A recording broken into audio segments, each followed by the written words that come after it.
thank you so much for doing this interview with me, especially because you came down here from some distance. Where were you coming from to make it down here at Buena Notte Restaurante?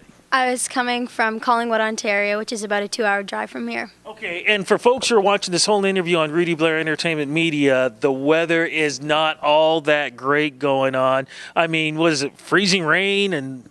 Yeah, there was freezing rain, and it was a snow day today, so that worked perfectly, because otherwise I would have a ton of homework to do if I were missing it. Oh, my goodness. So, in other words, a bad day turned out to be a good thing because we get to do this interview in person. And I got to say, I was so impressed with you. T-Dot, Music Fest. Yes. You were part of that, and I think that was the first time I had a chance to see you, and that was last summer. What was it like to be part of something like that? It was amazing. I got to see a bunch of other artists perform, and then the dancers before me, I was literally like, mind blown. Their bodies moved in different ways that I didn't even know that you can move your body like that. But the cool thing too was you're one of the youngest people that was performing there. What was it like to represent like that? And especially because, I mean, there were some fierce artists around, and you stood your ground and you made sure you were shining just like everybody else. Well, being the youngest, one of the youngest artists there was like, it was really cool. It was a really cool experience because, you know, the audience reacted well to what I was doing, which I was really happy about because they're all directed to the older artists that were performing there at that day. So it was really cool to see that they were all loving my music, and it was an awesome experience. I loved it so much. Well, I was one of the MCs for that, so I was really happy with the fact of being part of that and getting a chance to meet you. But we're meeting you in a different way now, too, because now we get to do this interview. Yeah. I get to know a little bit of history about you. We're going to talk about that.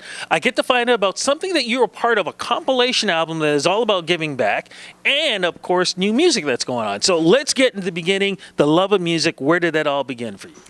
Well, I've been singing my whole life. I used to play piano. I still play piano. I play a few different instruments, the ukulele, guitar, piano. I've always sang. Honestly, I've been singing in churches. I used to be a part of a sing group in Collingwood, the Collingwood Sing Club, and we used to perform at Kiwanis Music Festival, and we've won a few awards from there, and I performed by myself at the Kiwanis Music Festival. So I've always been a part of singing groups and singing at churches and competitions and stuff. But eventually, though, there was something about you wanted to be a solo artist, though. Was that always the thing that was always like a drive, like, great, I'm working with these people, but eventually, I got to do this on my own? It was. It started, well, I've always wanted to be a solo artist, and that dream came true 2 summers ago, and I became who I am now, Sofia Blu, and I just started making new music and writing my own originals. So that's basically how it started with this whole career. You know, when you want to go out there, being young and out there, you need support. Your parents are very supportive. What was it like when you told them that, hey, I want to do this thing? Some parents are just like, you know what, you need a job, this and that. But somehow your parents are like, they believe in that same dream that you have.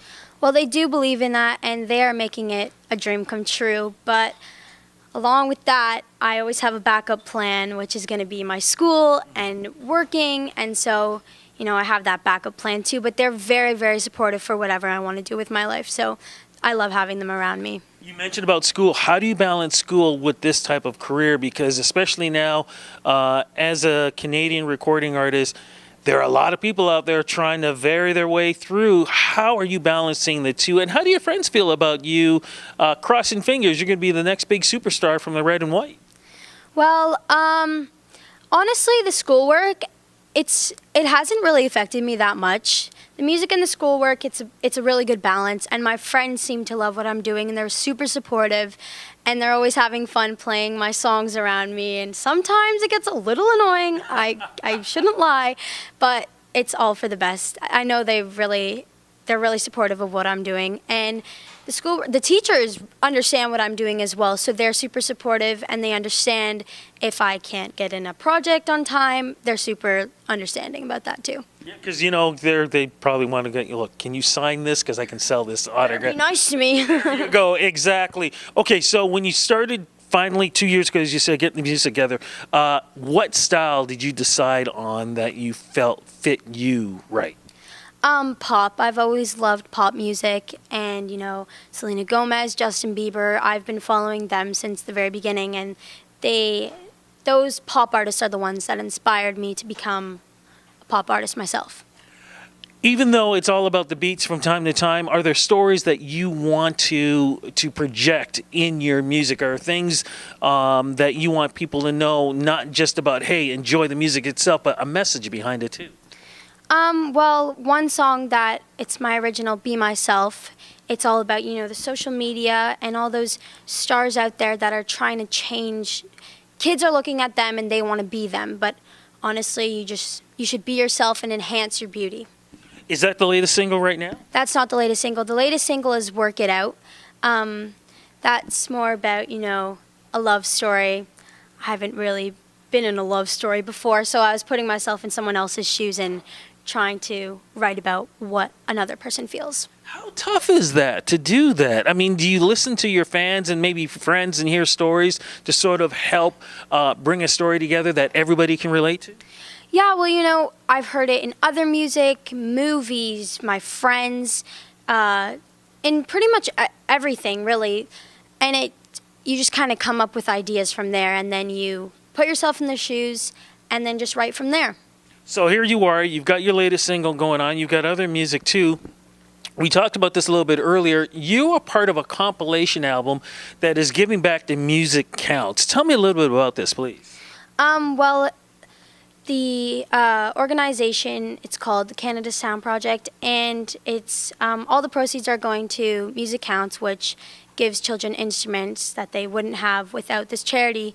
And it's giving fellow Canadians a chance to send in their sounds to inspire artists to write about our beautiful country, Canada. I heard there were a lot of people that were originally involved in this. They had to cut it down. You made the list. How did that feel, knowing that you were part of this?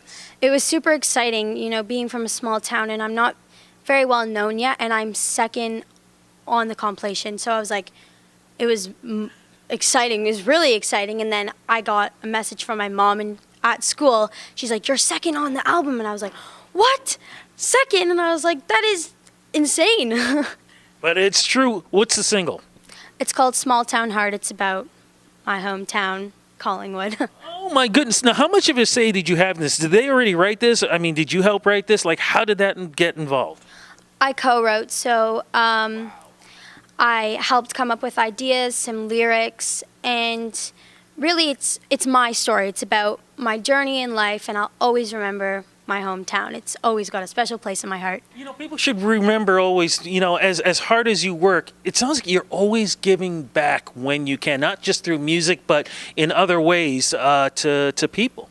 I love giving back. Honestly, it makes me feel happy about myself and happy that I can make other people happy as well. And it's, treat others the way you want to be treated. So. What's going to happen for the rest of 2018? Are there going to be other shows happening? New music, EP, album? What's the story happening? I hope for an album very soon. I was just in LA recently recording some new music that'll be coming out this summer. I have some shows down in Blue Mountain. Wait. I got to interrupt you. You were in LA. Why didn't you tell me this before? What the heck was going on here? You're in LA. Sorry, I don't like to brag, You Brag. Just like, okay. Well, okay, so I was recording in LA a few weeks ago, and it was so fun. I was recording with Davey Nathan and Chrissy Youngs, and they were working with Bruno Mars, Christina Aguilera, and Lil Wayne was in the next room, so I was trying to peek in, but the big bodyguard was standing there, and I was like, okay, I shouldn't get involved with that. But yeah, it's super fun. So I have some shows during March break in the Village. And on March 10th is the Artist Expressions for Autism. So those are two shows, and then I'll be performing again in the Village in the summer, and some upcoming events maybe in Toronto as well. Any chance that maybe next year, whatever else, could we see you maybe at the Junos, which is going to be happening in London? As we speak, it's going to be happening in Vancouver. Is there a chance that maybe you might be around there? I certainly hope so. There is a chance. I'm not too sure yet, but I certainly hope that I'll be there. Fingers are crossed. Look, I know you got a lot more interviews to do. As you're saying, you're doing interviews today. But what inspiring words can you give, especially young folks who are trying to figure things out. I mean, you've got it set. You know what you want to do. But there are a lot of folks still trying to figure out who they are and what they want. What advice can you give them that hopefully they're going to be able to follow their dreams like yourself? Do what you love. Honestly, that's what I'm doing right now. I do what I love. I've always loved singing and playing instruments, and that's what I'm doing now. Just do what you love. Honestly, if you don't want to do it, then don't do it. There you go. Just do what you love. Love it. Social media, website, Twitter, all that stuff. Where would you go to follow? Sofia Blu Music, my Instagram. You can find me on Apple Music, Spotify, Instagram, Twitter, Facebook. Yeah, you can find me and follow me.